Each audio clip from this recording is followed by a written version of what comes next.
Radical. Phil Spencer, Philly Boy, said, "We're listening, and we hear you. We've been planning a business update event for next week where we look forward to sharing more details with you about our vision for the future of Xbox.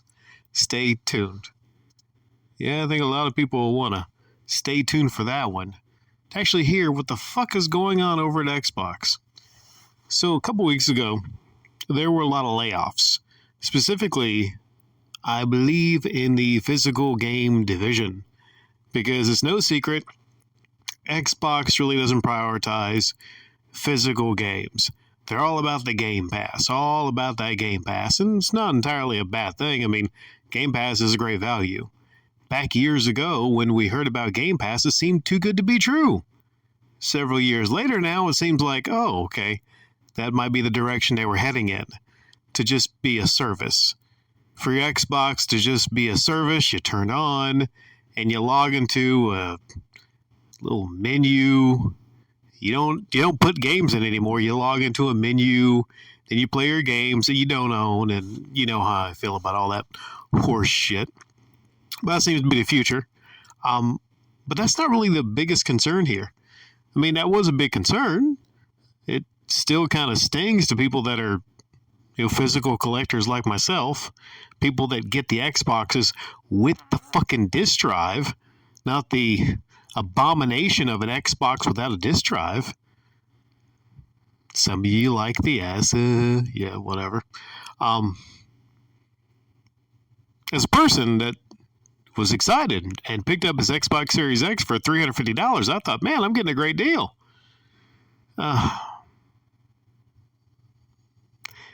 Well, I'll just get right into it. I was going to link this somehow to the thing going on. I mean, a lot of people are asking what the fuck's going on over at Xbox. But a lot of people are wondering what the fuck's going on with the plans for WrestleMania over at WWE. Now, I'm not skilled enough right now to be able to link these two and neatly tie it in a bow, so I'm not going to even attempt that. I'm just saying there's some stuff going on over at WWE. Later on, I'll talk about that, and I might reference this and why this could be a brilliant swerve by Xbox. I'm not going to give it that much credit, though. Let me explain. So let's say you have a system that is not nearly as popular as the competitive system. And I'm not talking about the Xbox One, the TV sports box that came out in 2013, looked like a VCR, told you, you couldn't play or use games and all that kind of stuff, and the Kinect was watching you, was $100 more than the PS4, and basically it was destroyed by PlayStation 4, and I don't think they'll ever recover. Now, PlayStation recovered after PlayStation 3, and initially being destroyed by Xbox 360, but then they later on caught up because they had real big exclusives like The Last of Us and the Uncharted series. But 360, that was the one generation that they gained steam on PlayStation. Since then, they've just been clobbered in sales. Clobbered. They don't even want to release their sales numbers for their consoles. Turns out, here's the thing. Console exclusives matter to sell consoles. If you have a Xbox video game system, you kind of fucking need console exclusives for that system and for them to be good to great. If you look over at PlayStation, towards the end of the PlayStation 4 generation, I know they started with knack, but they had some killer games. And then towards the end of the Xbox One generation, just kind of petered out. Then the Xbox Series X came, and still there were not a lot of great exclusives. Now here lately, you got Gravity Rush. Gravity Rush, though, is one game that came out that is in talks with several other games to possibly be going to competitive platforms. This is just what I'm reading. I'm reading this in all these different articles. I don't know if it's true. I don't know if it's going to happen. Starfield, the big exclusive that came out recently. I think the biggest Bethesda game launch of all time, which is saying something. They've had some big launches. That game, the reason a lot of people got a Series X to play, might be headed over to PlayStation 5. So I'm looking at this, I'm thinking, already, what is an Xbox? Already, if you can play all the, quote, Xbox games on a PC, if you can make a form factor PC, you can get yourself an Xbox controller, a brand new one, plug it into your PC. You could theoretically make that your Xbox. Hell, I mean, you even can log onto your PC and you can link what is an Xbox? What is an Xbox now? So really, when that happened, you lessen the Xbox. You lessen the sales for an Xbox. Because now, a lot of people are like, hell, I only had to buy an Xbox. I could just play the Microsoft games. I can get Game Pass on my PC. My PC I recently bought, the CyberPower. It came with, I think, a month free of Game Pass or something like that. Some came right with it. I was like, oh, okay. This could be my Xbox now, but it's not nearly powerful enough I could upgrade it, but, I kind of like consoles for gaming. I like form factor small consoles. I do. I use the computer for different things. I don't really game much on the computer. I use it for several video editing, several different things, storage, But Starfield coming to a PlayStation. That would be great for people that are really into the PlayStation brand. People that have the PlayStation and want to play Starfield, that's great for them. It's fantastic. But here's the thing. It's a console exclusive, or it's a Microsoft exclusive. So if you're already, like I said, you're taking away from what an Xbox is. I mean, could Gears of War go to PlayStation? Could Halo go to PlayStation? Now, PlayStation, a lot of PlayStation fanboys say, we don't want that Xbox crap. But, if it becomes PlayStation now, and Gears of War got some good games. Halo got some good games. Right? So you could play a lot of the, Forza. That could go over there. Forza's a great racing game. Several times it's been better than Gran Turismo. I mean, that would be great news for people that have a PlayStation 5, which is honestly, most people this generation have a PlayStation 5. Looking at both of the systems myself, I was almost going to go for PlayStation 5. I still might get one, of course, because, I have a game business and everything. But I got a Series X for $350. I could play all my One games on it. I can play all my 360 games. Well, a lot of 360 games on it. I like the small form factor. And I love the controller. The one thing I don't like about the PlayStation systems compared to the Xbox, more than anything else, would be the controller. If you asked me back in maybe a decade ago, I was really into Halo 4. So I would say, well, PlayStation they don't have Halo 4. Now I'm really not into playing Halo that much. So I'm open-minded.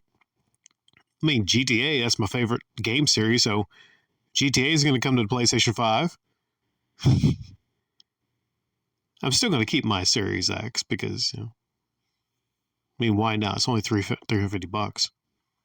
But just imagine if you had told everybody before they got a Series X or a PlayStation 5 that just a couple years down the road, even if they don't do it, the fact that Microsoft internally, according to reports, is considering taking their games like Starfield and putting them on a PlayStation platform, that's just shocking to me. It all but signals the fact that they have woven the surrender flag. That internally they know there's never been any kind of console war for the past decade. Internally, they have their numbers, which they don't want to reveal. They're getting stomped and destroyed by PlayStation when it comes to console numbers. And they're responsible for a lot of it. Just a decade ago, 360 and PlayStation 3 were neck and neck. neck and neck. But they made terrible decisions. Terrible decisions. And now here where we're at right now. I personally I don't care that much. As long as they still, who the fuck am I kidding? Physical games. Do I think at this point that Microsoft, after cutting so many jobs, are going to care about releasing physical versions of their new Series X games? So I pretty much understand the future is going to be all digital. If people say they'll leave gaming, I don't know. If it goes all digital, say they'll leave. But, don't think for a second Sony is going to stick with physical disc, because they'll just say, well, we see what Microsoft is doing, so we're going to do the same thing. We're headed that way anyways. This sucks. It really does suck. That sucks. But I think even if they start putting things on the Sony system, there's a lot of people, like I said, that still would like to get an Xbox versus a PlayStation, because mostly the controller, or they like the ecosystem, or maybe all their friends have been Xbox, gamers all this time. But it makes it look very appealing to people that have never had either console. Maybe you've always played on Nintendo consoles or PC. If you just want a console, you look at them both in the store, same price. If they're the same price, you go, why the hell would I choose an Xbox console over a PlayStation console? If I could play Gears of War, Halo, Forza, Starfield, the Ori games, and anything else they come out with, if all those games are now on the PlayStation 2, and you can play God of War, then why it's almost like they're trying to kill their own console and just become a service. Unless, I almost forgot about that. Here's the twist. Here's what they could be doing, right? And this is what I'm going to leave you off with, and then this leads me right into my next upload pretty smoothly. What if it's information that was fed out like fake information, right? Not saying this is what it could be, but what if it is, right? Let's say you're Microsoft Xbox and you're struggling, and you need to galvanize the Xbox fans. You need to galvanize them. How's about you put out some fake information that possibly Starfield could be going to a rival platform? I say rival because, people fanboy over their favorite console and whatnot. Let's say your favorite, the biggest game recently that came out, Starfield, is going over there. What if this is done by Xbox as a way? I'm not saying it is. Again, just hear me out. What if this is done in a way to get people angry, Xbox players angry, and then if they get good news that this was a false report, that might galvanize them to, invest more in Xbox, maybe buy some more games. Right. You might not understand this, but it's kind of like psychology, right? If you take something away from somebody, they'll want it even more.